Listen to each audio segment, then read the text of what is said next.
This is The Joe Gaither Show on BamaCentral.com.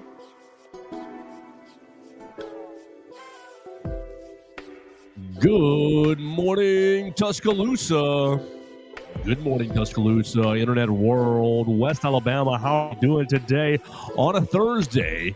It is the Joe Gaither Show on Bama Central, BamaCentral.com. You guys are joining us on the Bama Central YouTube channel or Facebook page, or joining us on my own social media machines at Joe Gaither 6. We appreciate everybody who's hanging out with us right there or listening to us on their favorite podcast platform, Spotify, Apple Podcast, Amazon, Red Circle, BUBBL, lots of different podcast platforms you can be finding the Joe Gaither Show on Bama Central. We are live in the Derek Daniel State Farm Studios this morning. You can call Derek for all of your insurance needs at 205-758-3391. Like a good neighbor, Derek Daniel is there. Home, life, auto insurance needs, renters insurance needs, boaters insurance needs. You can find Derek Daniel for anything you need in the insurance realm. Call him today at 205-758-3391.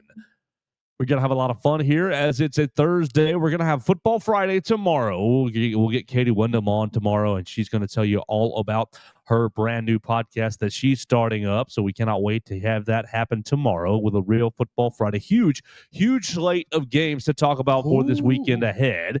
We're obviously going to be focusing on Alabama, Wisconsin from our angle. We're going to talk about the starting quarterback for the Wisconsin Badgers. We're going to talk about really Wisconsin's remaining schedule, Florida State's remaining schedule. The Seminoles are off this weekend, so I know all you guys are sitting there pulling for FSU. Well, you get to just pay attention to Alabama this week because Florida State is off. But we'll talk about their remaining schedule. We're going to talk about this game between Alabama and Wisconsin, how it needs to go for the Crimson Tide, and so much more today. We're joined by our friend Mason Woods. Follow Mason Woods at MAWoods_ on the Twitter machine, writing recruiting for all things Alabama, Vanderbilt, Boston College, and Missouri. Good morning, Mason. How we doing? I'm doing good. I just found some very funny information out about my fantasy football league. We had one matchup this week that was determined by like 0.6 points or something like that. Appeal. And the stat corrections just came through this morning, and he is now a loser this week after one of his IDPs got one of his tackles taken away. No.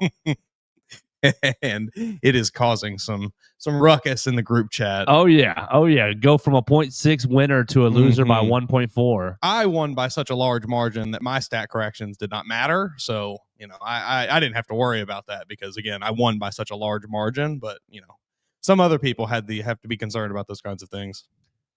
Yeah, that's not for us. Both of us winning our respective leagues last year, and looks like both of us starting off pretty well. High scorers in our same respective leagues. Most points in the league this week. Exactly. So I pocketed the $10 weekly prize, and I just need to win 9 more of them to get all my money back, and then I won't have to worry about the playoffs, and won't have to worry about other payouts.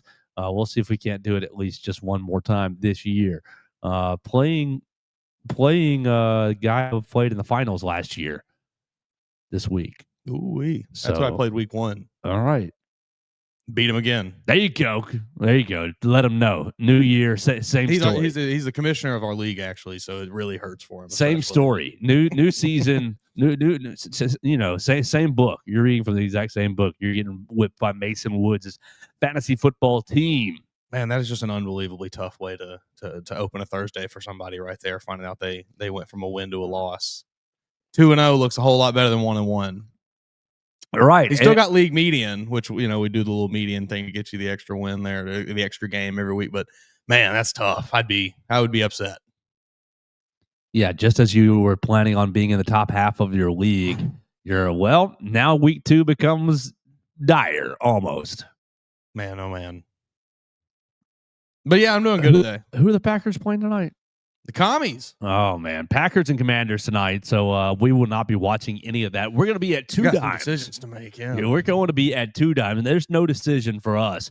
We will be at Two Dimes on the Strip tonight for the Crimson Clash. It's going to be right there in between Glory Bound and the Waffle House, across the street from the Houndstooth on the Strip. It's the next New Era Wrestling show. We haven't done a whole lot of New Era Wrestling as the football season has commenced, and I'm sure that most of you are enjoying that. Some of you are hating that. Crimson Clash is tonight, right there on the Strip. So if you're looking for any entertainment, you want to not watch the Green Bay Packers on your television, I don't blame you. Who wants to watch that terrible organization operate? I don't. Come down to the Strip and you can watch Big Trouble Ben Bishop. You're going to see J-Rod from OVW. Apparently she was on American Gladiators. I used to love American Gladiators as a kid. You're going to be able to watch the Alpha Alexander Lincoln, see what he's going to do after he lost his title at the last show. Sleazy C. Caden Newton is going to do an open weight triple threat match for his title, since he just won over Alpha Alexander Lincoln. He's taking on He's taking on the Diamondback Christian Pierce and Brother Azrael. So it's going to be a big match for that. You're going to have a street fight between the Draw and the Modern Day Kings. It's going to be a huge night, really. So come down to Two Dimes and get yourself some tickets. It's going to be great. The bell rings at 8 o'clock. The doors open at 7. So come down at 7. Get yourself a photo with Big Trouble Ben Bishop. You guys see Big Trouble Ben Bishop all over your social media machines. I think he's up to in the 20, 30,000 follower range. So if you're a wrestling fan at all, you've seen some of his work. It'll be a chance for you to see him in person. So yeah, gonna be a great night down on the Strip. We will not be watching any of Packers and Commanders, and the Thursday night slate for college is really not good. Yeah, it's a big one this week. So really easy for you guys to choose and join us over at Two Dimes, as the college football really kind of starts on Friday night with some decent Friday night football, but really nothing on tonight in the realm of good college football. Tonight, if you are staying at home, NC State and Wake Forest at 6:30 on ESPN. That looks like the only game on the slate. I changed the tab to FBS 1A. That looks like the only game on the slate. NC State, Wake Forest tonight at ESPN. And I'm pretty sure that's going to be a non-conference game between the two of them. I think I saw that as well. It's some weird scheduling thing because the ACC has too many teams now, and they wanted to keep, I think, certain rivalries, but then they couldn't do that because they have to rotate the schedule. So these two teams, I believe, wanted to play each other, and this was the only way to make it happen. Imagine Alabama playing Tennessee, LSU, playing Auburn, Mississippi State, playing Georgia. No, I don't consider Georgia a traditional rival. Those four, really. We haven't played Mississippi State in a couple of years, and imagine if the 2026 schedule has Alabama not playing Mississippi State, but the two schools say, hey, we want to, not circumvent this Power 4 rule. No, but just keep the rivalry alive. Right. We're gonna make it really easy. Greg says we all have to play another Power 4 team. Let's just play each other, and we won't make it a conference game. Alabama, Mississippi State, year in and year out, non-conference rivals. I kind of love that. If we're being if you're at Alabama, if you're at Georgia, if you're in Ohio State, Oregon, if you're one of these top end teams at the top of your conference, just schedule a bottom feeder of your conference as a non-conference game, and then that buys you a very respectable looking Power 5 win. You think we're going to sit here in Week 12 and say, that Alabama's win over Mississippi State is worse than if it had been over Eastern Illinois? No, that looks a lot better than if it was over Eastern Illinois. That's strength. That's a resume builder right there. That's right. We're onto something here. Mississippi State, and we figured it out, not Wake Forest. What does Mississippi State need to get paid by Alabama? Is it a buy game? It might have to be $500K. Sure, it might have to be, but they probably got it in the budget somewhere. I imagine the payout there, as opposed to the potential earnings from a college football playoff berth and so on and so forth. I think you can probably make that decision easily. We could sit there and say that we play 11? Yeah. 11 Power 4 games. I'll give you one a year that you can go, you can go play Little Sisters of the Poor. ULM, sorry, it was you. I'll give you one, and you get to schedule it before, a big game like you've done this time, where, you kind of have it before Georgia, and then you get the time to rest as well. I'm okay with that, but we're playing 11 Power 4 games, 11 SEC games ideally. We're throwing Kentucky and Mississippi State on the schedule. Just rotating them on a non-conference basis. Yeah. I love it. I think that's great. And as the premier brand in college football and the premier brand in the SEC, we should be leading the charge in that. Yeah, I mean, the SEC, shouldn't they love that plan? Like, it keeps all of your games in-house. You don't have to put any money to any other conferences or anything like that. I understand that, the schools, you might take some convincing for some of these schools to do that. Yeah, Mississippi State needs that win so they can go bowling, so they can get the 6 wins. Yeah. They need that non-conference spot. They got to play East Mississippi Community College. Well, hey, you better tell them they better pick it up, Jeff Levy. Figure it out, big dog. They picked it up this past week, beating Arizona State. That game was awesome. Did you watch it? No, we were still in the stadium. Incredible, man. We were still in the stadium. Yeah, duh, obviously, yeah. Oh, man, you missed out. That was a hell of a football game. I heard Arizona State might not be very good, but it was a hell of a game. I heard Mississippi State throws a pass at the end to win, basically. Yeah, threw a nice little bomb caught the kid, and he kind of, cut it back a little bit to score there, ran a little post route type thing. It was a great game. It was very fun to watch. Happy to see Mississippi State get that big win. Now, more cowbell. What are we doing storming the field for Arizona State, folks? Come on. I mean, I know they went to the playoff last year, but it's Arizona State. This is not a football powerhouse. That was a fluke season for Arizona State to get to the college football playoff. Kenny Dillingham was a great coach. They had a lot of things go right for them last year that put them in the spot that they were. Yeah, that was quite sad to me to see Mississippi State storming the field after that. I think it's just become one of those things. It has, and it sucks. It's lost every bit of luster. Right. And this becomes old man yells at cloud, sits on porch, says, "Get off my lawn." But the young folks just want to rush the field. Yeah. They saw Clemson doing it their whole life because Clemson has like some sort of structure to it, and they do it after every home win. We want to get on the field too. Get my video. Yeah, selfie stick, video on the field, whole 9 yards. Because I was down there. It means nothing anymore, folks. No, like, your video is not. It's not cool anymore. It was cool 5 years ago when nobody got to storm the field, and it was like, oh, we beat a top 5 team for the first time in history. Run on out there. That's awesome. All right, Vanderbilt last year, perfect. You should storm the field. Sure, yeah. You should storm the field. Did Tennessee storm against Alabama? I think they did. That they did as well. I think we're on 11 in a row, aren't we? 11 losses in a row, 11 field stormings in a row. I'm pretty sure that's what it is in the back of my head. But Oklahoma, I was in the end zone at the end of the game last year, and we're starting to get crowded. People are jumping the barrier, getting ready to go on. And I turned around, I asked them, I said, "Y'all are Oklahoma. Y'all are."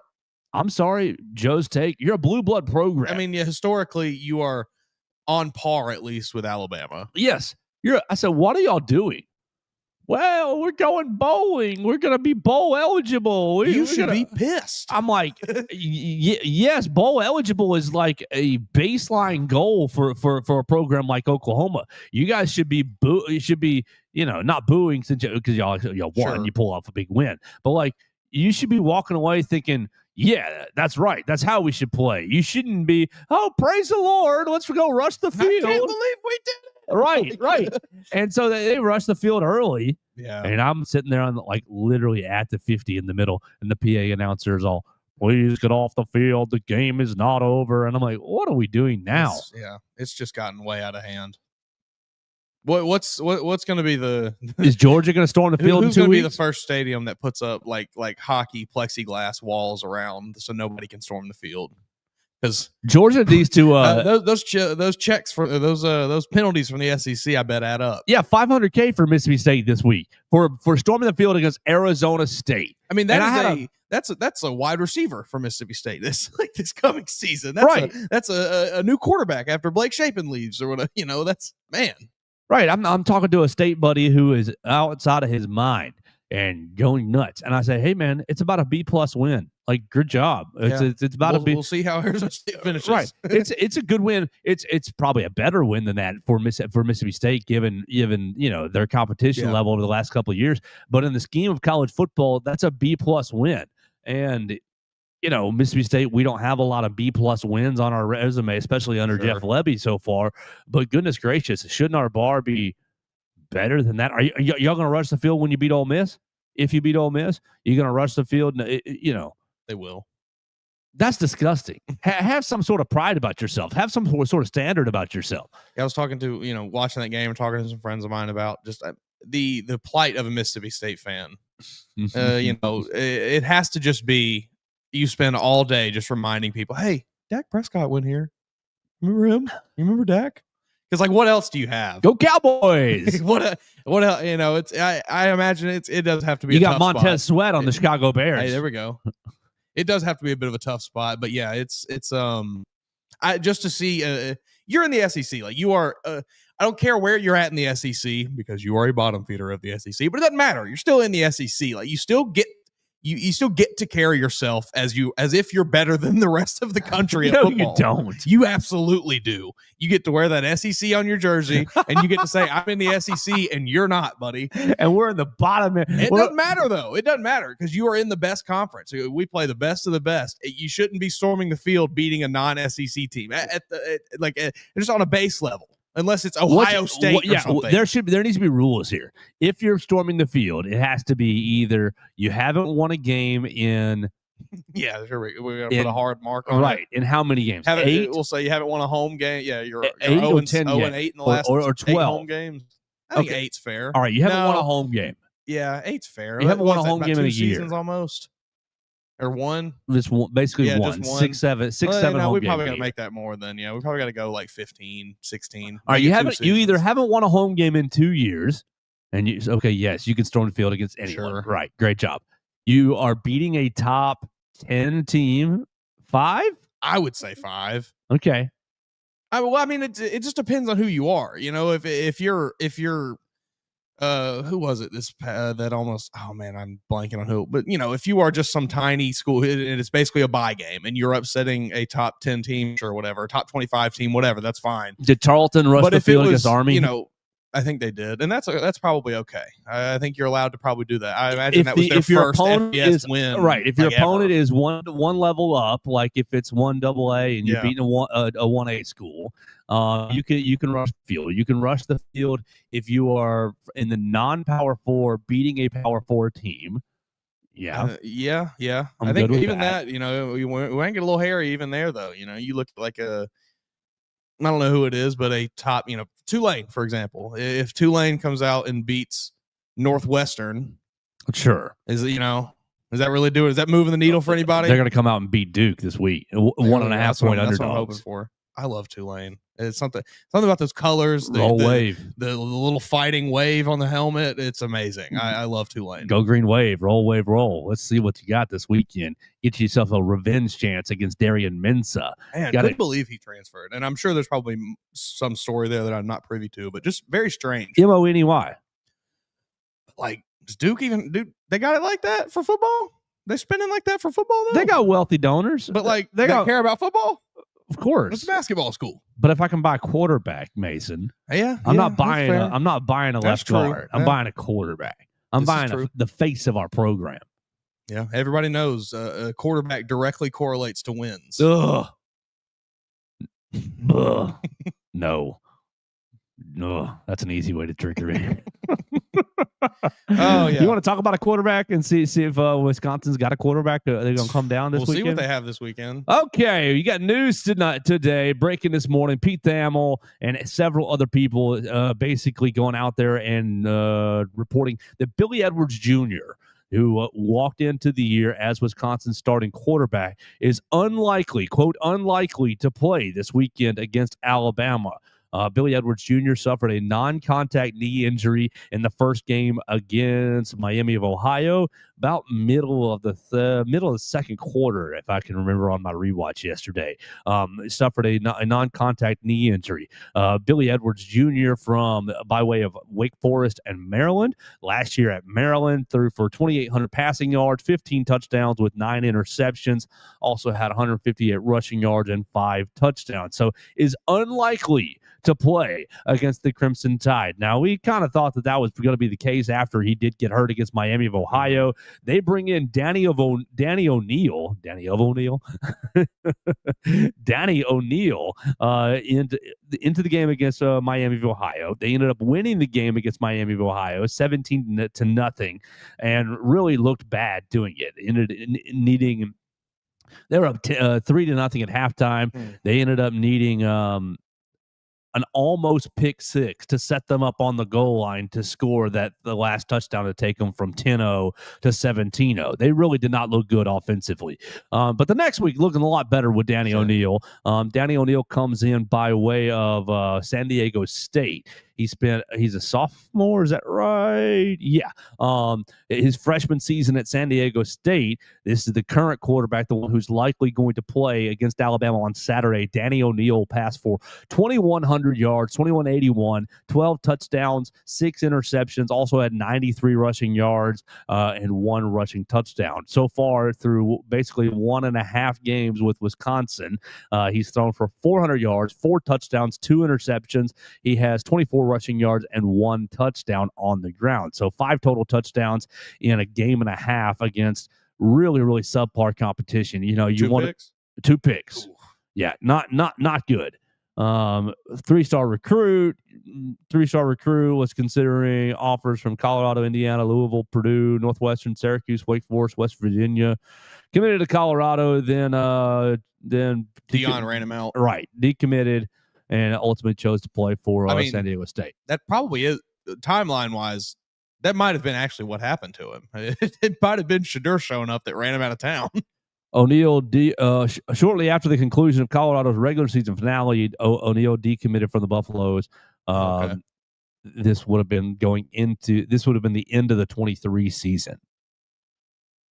So that would have been a year late then, right? Because he showed up for that 23 season, I think, didn't he? Yes. Think so.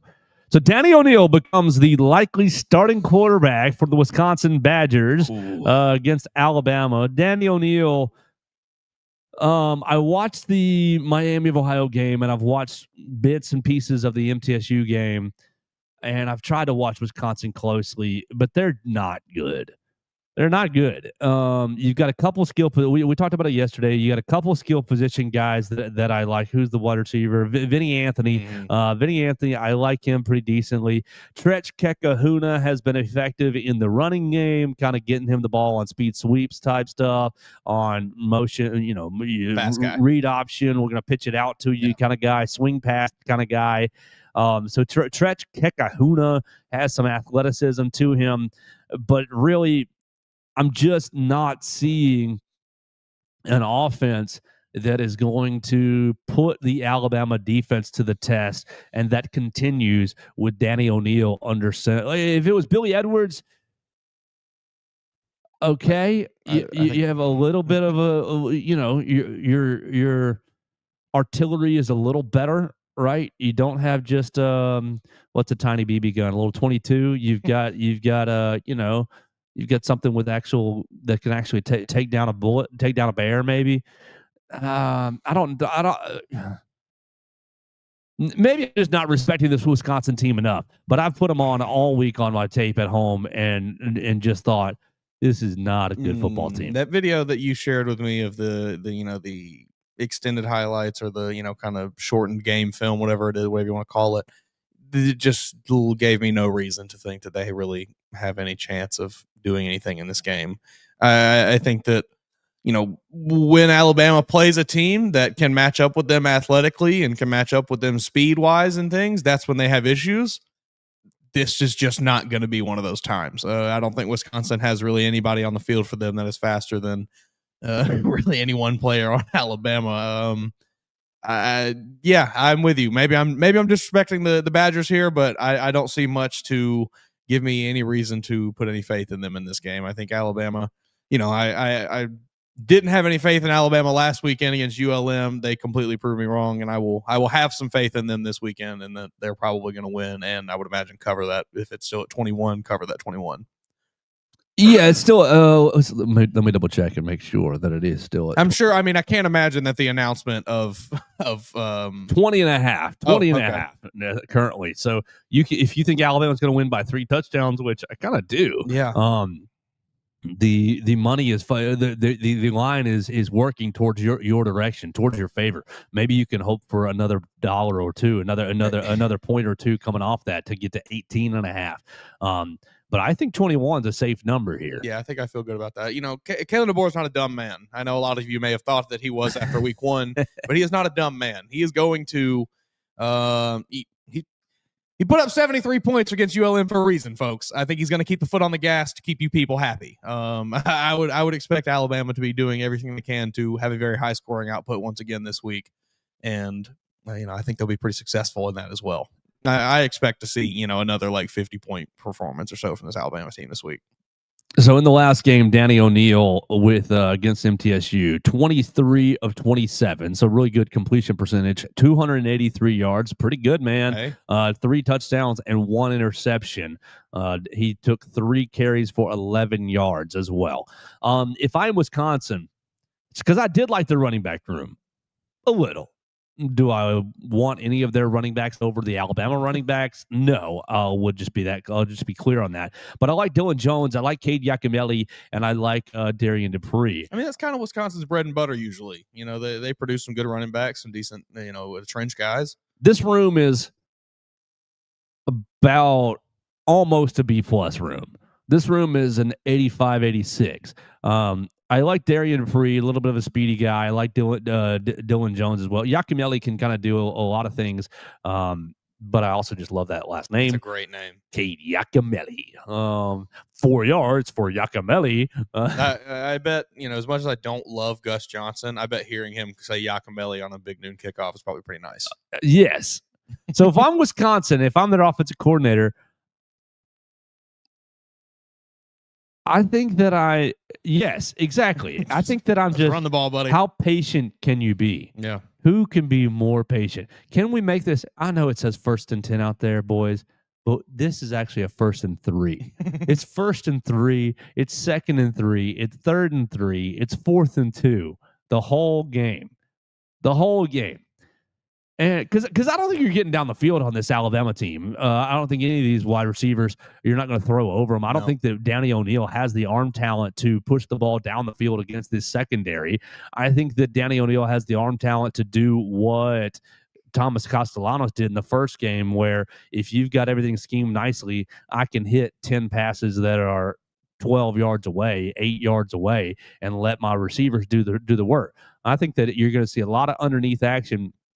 And if you're Wisconsin, you just commit to playing in the phone booth and you try to say, hey, man, we'll take 9 minutes off the clock if it's a 17-play drive. Sort of thing. That is Wisconsin's path to victory in this game. Is just you got to keep the ball out of Alabama's hands. Right. Because, and I don't really see that being viable. No, I don't either. Their drives against MTSU, 8 plays, 34 yards, 3 and out, 8 plays, 80 yards. There you go. 8 plays, 80 yards and a touchdown, or 11 plays, 80 yards and a touchdown. Dyslexia getting to me. I got that same learning disability that Caleb Williams has. 9 plays, 38 yards and a touchdown. There we go. Throws an interception on 1 play. End of half. All right, next play. 2 plays, 73 yards. That's not going to work. 5 plays, 50 yards and a touchdown. That'll be kind of what here you go. 7 plays, 99 yards in the fourth quarter to take it from 28-10 to 35-10. Touchdown again to take it to 42. 7 plays, 53 yards. Then three and out. 7 plays, 41 yards, and turnover on downs. Another turnover on downs, 7 plays, 35 yards, and another turnover on downs, 3 plays, 6 yards. Yeah, you're going to need about an 18-play drive that lasts for 12 and a half minutes. And you have to score at the end of it, too. 4 times. Yeah. 4 different times. Mm-hmm. Good. Godspeed to you. Hey, if you can get that done, that's your recipe for beating this Alabama team, Wisconsin. I think that's really the only chance you've got. You have to, the offense has to keep the ball out of Alabama's hands, and your defense has to play like their heads are on fire. That, and Wisconsin comes into an environment, into a road environment. Did Luke Fickell talk about playing Iowa? Is that who the Big Ten school that he compared it to the other day? I didn't see this. That's a bad comparison, though. Right. I think it was Iowa. I don't believe that there's any school anywhere that you can compare to an SEC game day. I know maybe that, that may be me speaking with a little bit of hubris. I have not been all around the country to some of these big time, locations and things, these stadiums, but I just, from what I understand, from what I have seen, I don't believe that anywhere else is doing it like they do in the South. And I don't think that any experience at any other stadium, whether it's one that fills up regularly, like, the Shoe or Altson Zoo out in Oregon, like, I just don't think they're doing it like they do it down south. They played a terrible road schedule last year. If you're looking for environments, Mason, holy smokes! This is their road schedule last year. Now they've played 2 home games already, so no road games yet. Their road schedule last year, this is awful. At USC, so Southern Cal. Okay, about 10 people were there. Yeah, all right. You're picking up what I'm putting down. At Rutgers, this is in order. At USC is September 28th. At Rutgers, October 12th. Ciano. At Northwestern, October 19th. Oh, that stadium, Northwestern Stadium, holds like 35,000 people. Like, okay. Then they were loud and proud. And then November 2nd, they're at Iowa. Okay, is that the best one? Is that the best? That is easily the best. That is easily the best one. Iowa State that does the wave. Iowa. Okay. And Connect Stadium holds 69,250 according to Wikipedia. That's cute. That's so almost 70,000. They did get a game. Okay. They did play at Nebraska. Okay, that's respectable somewhat. Doesn't Nebraska have a nice capacity? At what point in the season was that also? Late. There's a point where those Nebraska fans lose hope every year. November 23rd, and no, Nebraska went bowling last year. Oh, that's right. So no, not Clemson. I want Memorial Stadium, Lincoln. Their capacity, according to the Wikipedia, is 85,400. Okay, that's respectable. All right, so those are your 2 experiences. Iowa, almost 70K, and at Nebraska. You lost to Iowa 42-10. You lost to Nebraska 44-25 last season. I'm not super plugged into this Wisconsin team, how they played last year. I know they weren't great. I really thought that you were going to say just that they, had some close games. They almost pulled out some wins on these tough road environments. If you get beat like that, you cannot bring that up as an example of, we've played in tough environments. You got slaughtered in that game. They finished the year last year, 5 losses in a row. Penn State, 28-13. Iowa, 42-10. Oregon, holy smokes, they played Oregon 16-13 right there at home in Camp Randall. Of course. Nebraska, we said 44-25. And then back at home for the finale, Minnesota lost 24-7. Lost to Minnesota. Lost to Minnesota, needing to win to go to a bowl game. That loss took them to 5-7 instead of 6-6. We all row. PJ Fleck still doing that thing. That's right. Row the boat. All right. So you're coming with a quarterback who is underwhelming from a talent perspective. You're coming for your first road game of the year. You're playing competition on the field that is, I'm sorry, light years better than Miami of Ohio and MTSU. And I know we're all down on Alabama right now, and that's fine. But even down on Alabama is way better than Miami of Ohio and MTSU. Yeah, even if you get the same Alabama that played week 1, that's a better football team than what Miami of Ohio or MTSU have, because that football team still had, as we talked about, was a 1-score game in the third quarter. As bad as they played, that team still almost won that game. So even if you get that version of Alabama this week, I'm not all that concerned about losing. Now I'll be concerned about the outlook for this team, but I just have a hard time thinking that Wisconsin's pulling this one out. Yeah, just gonna be real. It's kind of tough for me to get geared up for this, because when I put Wisconsin on, I don't see really anything on their film that makes me think, that could be an issue. Yeah, they could lean on this heavy or lean on that heavy and come out with a win. You've got, let's see, did they even get after either of these passers? Box score, sacks. Give me some sacks numbers. Hopefully, Wisconsin got a lot of sacks. It's 8, and I think they have 8 in the first 2 games or something. Okay, 5 against MTSU. So maybe they can get after Alabama's offensive line and make this an interesting day along the offensive line. I don't think so.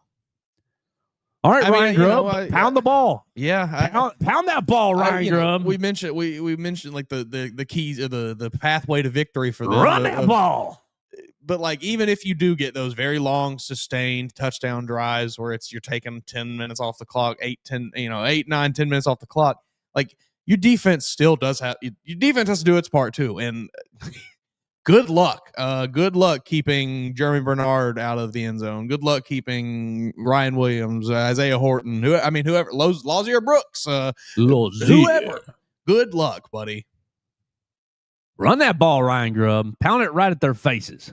Yeah, I mean, if that's the way Wisconsin wants to play, I think it would be. It would bloody their nose. Yeah, it would be like a certain attitude thing for Alabama to do it right back to them, but much better. All right, so let's talk about what Kalen DeBoer said on the SEC coaches teleconference call yesterday.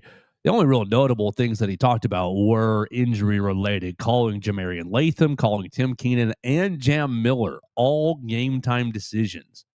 What about Bubba Hampton no longer being with the team? That's quite interesting. Yeah. Don't really know anything about it. Not really going to speculate as to what happened there, but just intriguing as a guy that, I feel like we had mentioned a handful of times last season, just as like, this guy could be good one day. And then, unfortunately, he's not going to be.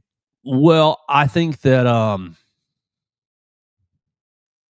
Bubba Hampton got hurt towards the end of the year last year. We were waiting to go in for a bowl practice, and he kind of walked out, or was walked out on crutches. I think he got hurt at the end of the last year.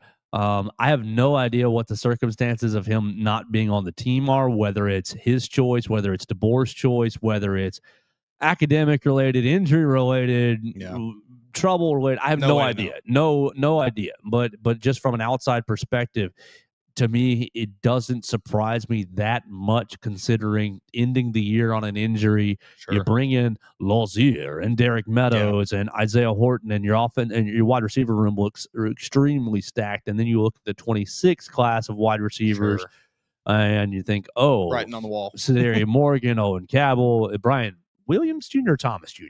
Williams. Not the receiver Jr. for the Jacksonville Need a big Jaguars. game from him this week. That's right. Let me down a little bit last So you week. bring in Williams Jr., Cabell, and Morgan, and I think for him it's like, well, let me fair. just get my knee right, get my leg right. I think it was a knee. Let me just get my lower body. We'll say that my lower body right, and I'll hit the transfer portal and be ready to make a strong decision in the transfer portal in this new 10-day window in the spring. Or and I don't, haven't really seen much of the actual full extended quote, but he got into penalties a little bit, right? The penalty issue, or is that from something else? Was it from Hey Coach, maybe? I think that was from Mondays. He talked about penalties, but he might have yesterday as well. I just know I saw it when we were. What did you?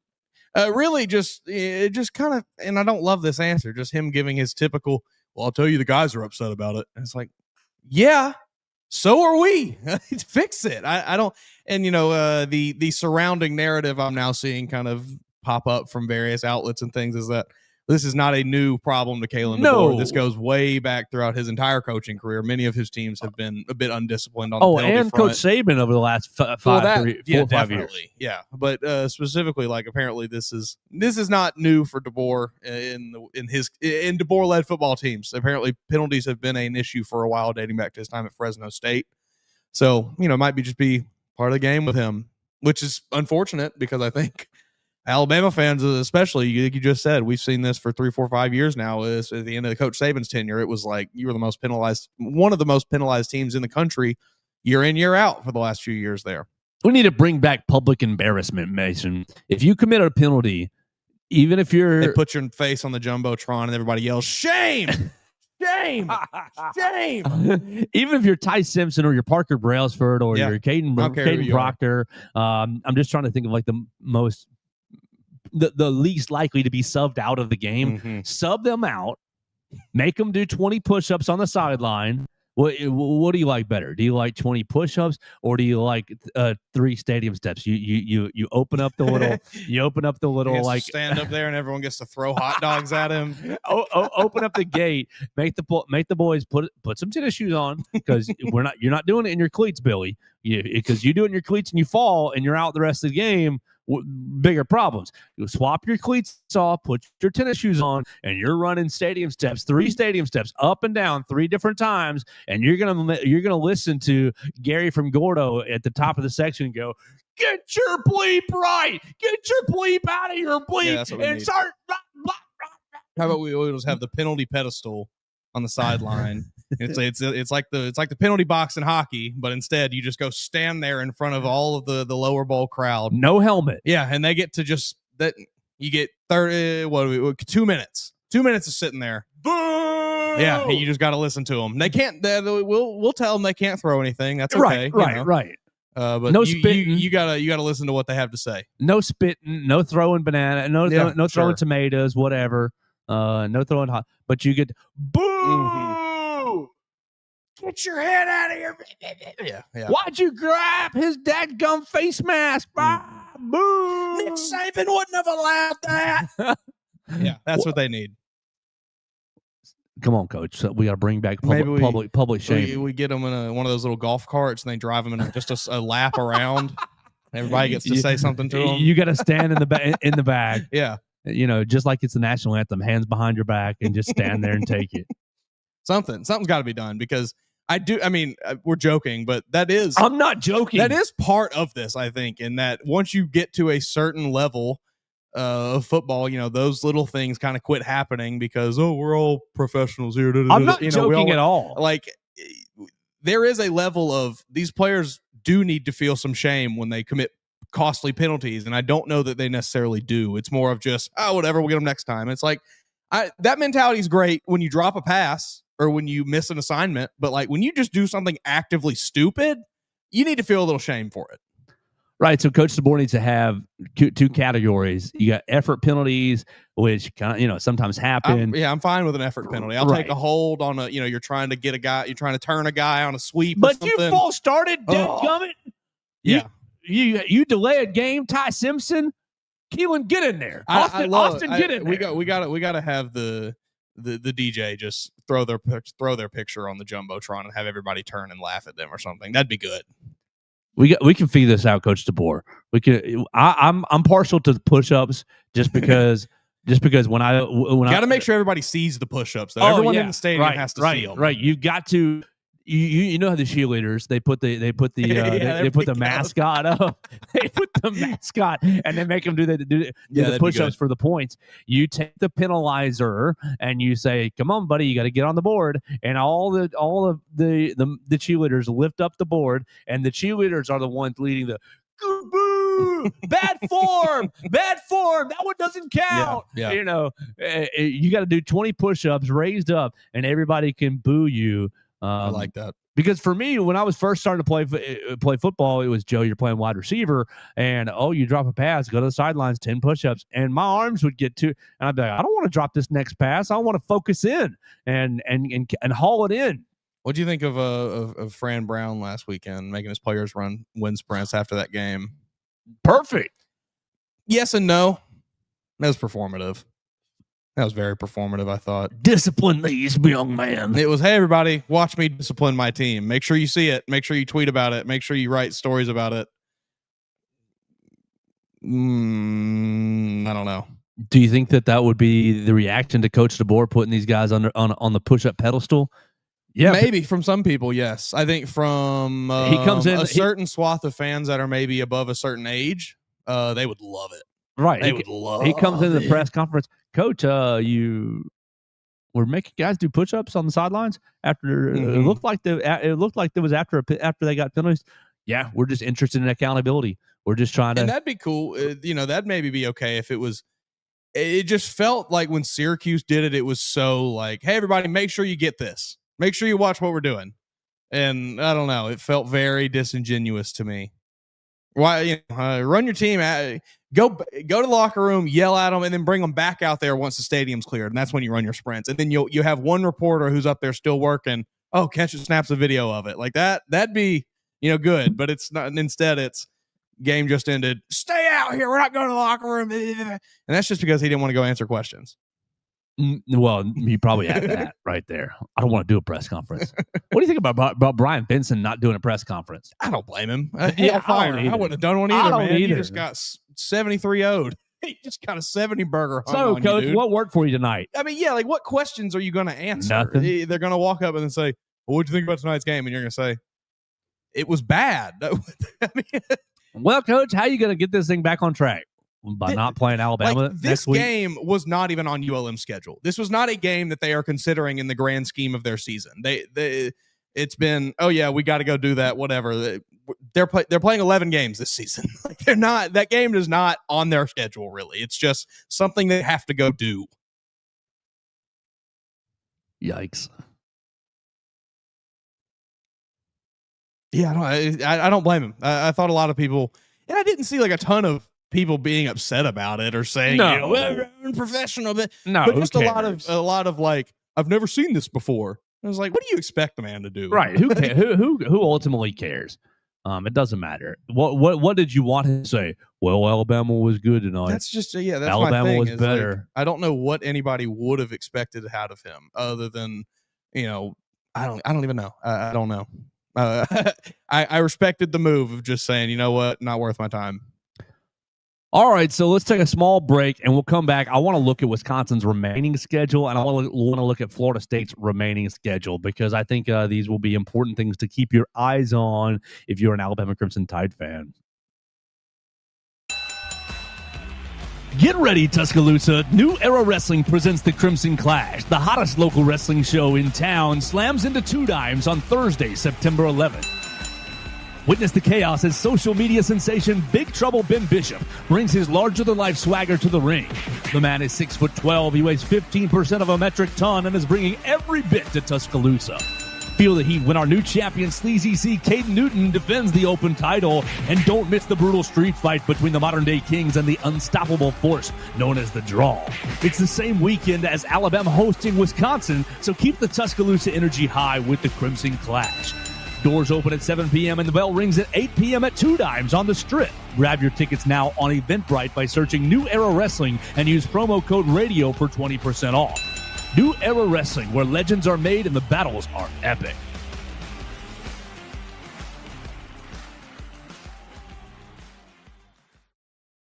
You need length and girth in this league.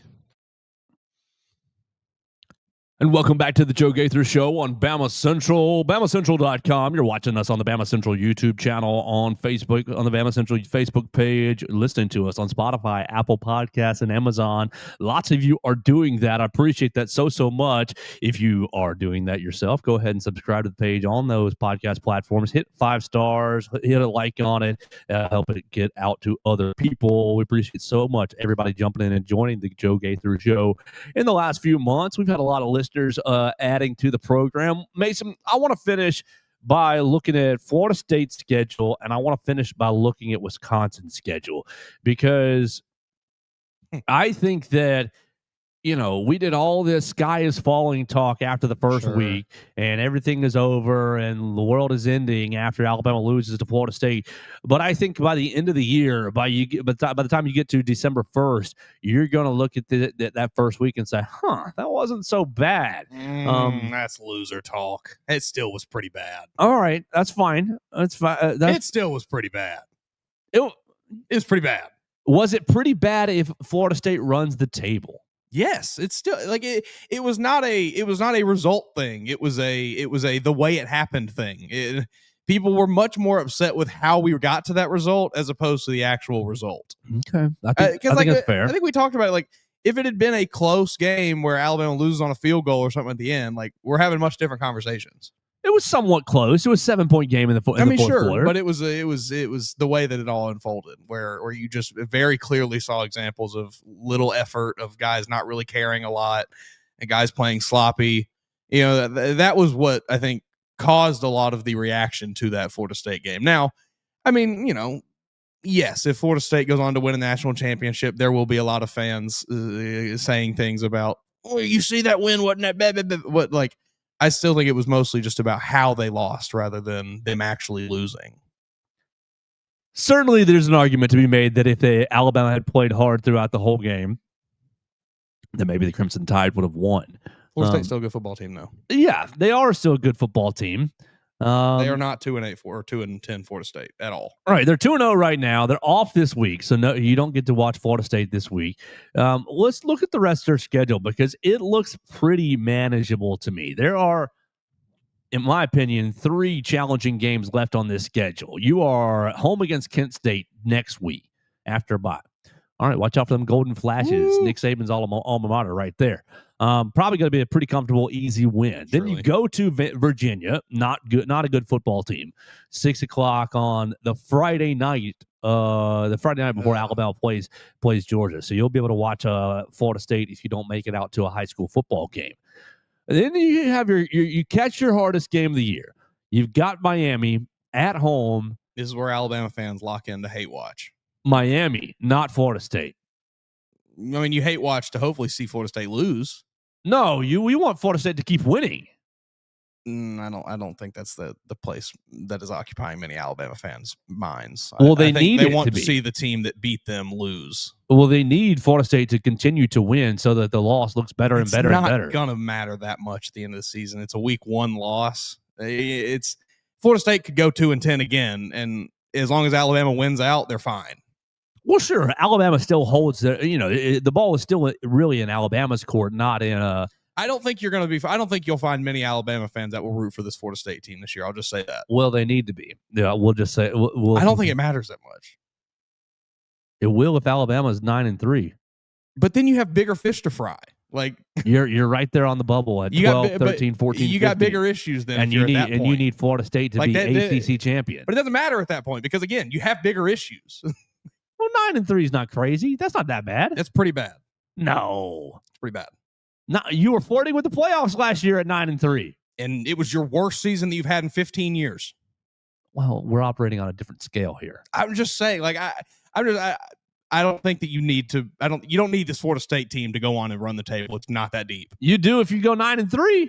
Nah, you got bigger issues if that's what's happening. If you're 9-3, you've lost to Georgia, Florida State, and South Carolina. You got bigger problems if that's what's happening.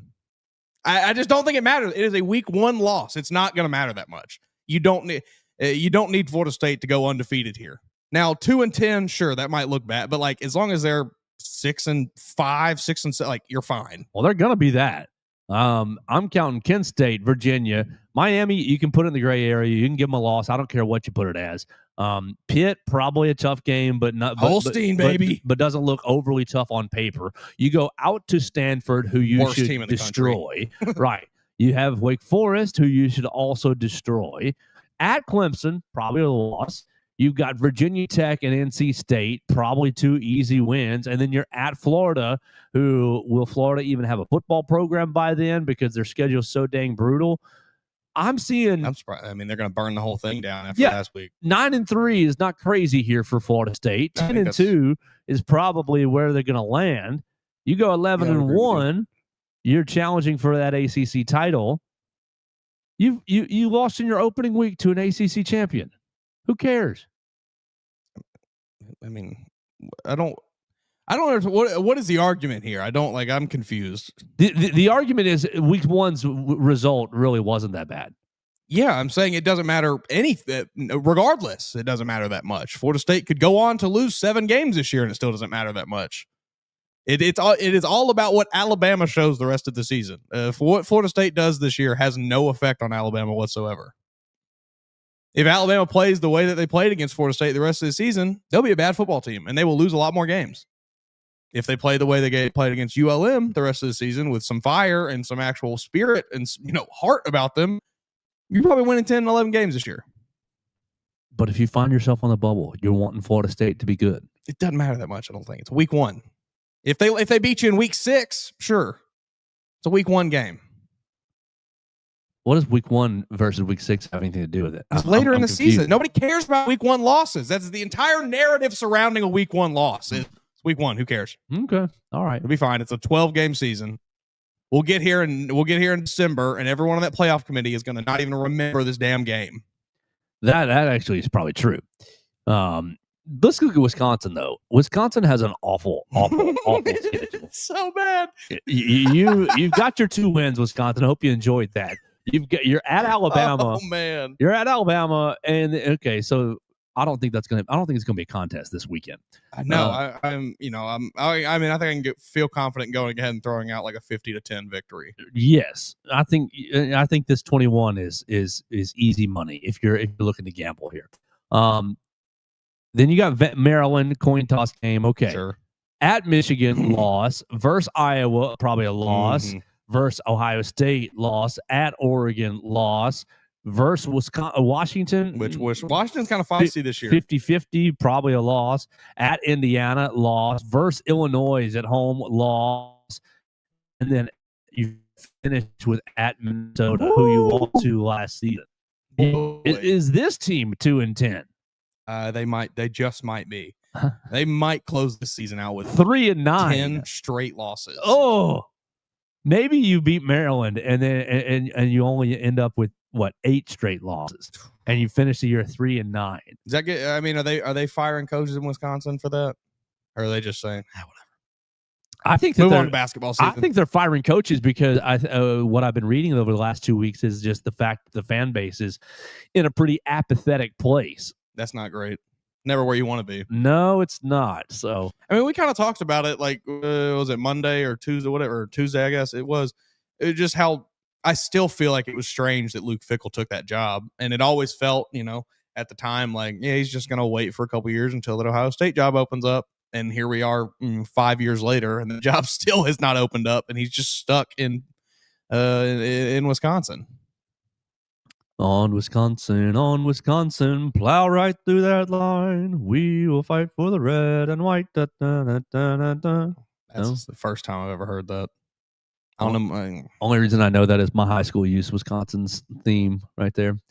All right, so that's pretty much it for the day, Mason. Unless you have anything else football for us. Team. I think Bama wins big this week. Roll let's see. I did get to watch a little bit over the last 24 hours of Alabama's newest basketball commit, Terrace Bowie. What'd you see? Talented player. Really, I mean, he's good at a lot of things. I think Michael Jordan. What I noticed was like, seemingly he's got just a good feel for the game. Where Kawhi it is Leonard? when I don't have the ball in my hands, I'm finding open space so that I can have an open lane drive. Or when I do have the ball in my hands, I am finding guys in open space and giving them opportunities to score. He's really crafty around the rim. Scottie little Pippen? acrobatic layups and things like that. Good player. Larry Bird? I'm excited. No, he's none of those things. Hall of Famer? He's 16. Oh, LeBron James? Sure. Okay. All right. Great. Roll Tide. All right. We'll talk to you tomorrow with Katie Wyndham. We'll do a little Football Friday predicting this game. There's a huge slate of good games this week. LSU, Florida, Georgia, Tennessee. My big thing with the Georgia-Tennessee game is both the fan bases are so insufferable. They're both playing we're gonna lose. No, we're gonna lose card. See, I feel like I've seen the opposite, where they're both just have weird blind confidence over the other one, and I've seen like Georgia fans saying like Tennessee sucks, which they kind of don't. Surprisingly, I was wrong about that maybe. And then on the same thing, it's Tennessee fan. What? And of course now I'm blanking on Stockton. Gunnar Stockton sucks, and it's like. He might not be great, but he doesn't suck. I think that's going to be a fun, just knuckle fight, fist fight game. You talk about phone booth game. That's a phone booth game. All right. We cannot wait to talk about it tomorrow on the program. Find us on the voicemail machine. Leave us your predictions for Alabama's game and every game at 205-462-7340, extension 800. You can leave us your predictions there for the weekend. You can leave us your comments at MAWoods_, at Joe Gaither 6, or right here at Bama Central. We'll talk to you tomorrow on the Joe Gaither Show on Bama Central and BamaCentral.com.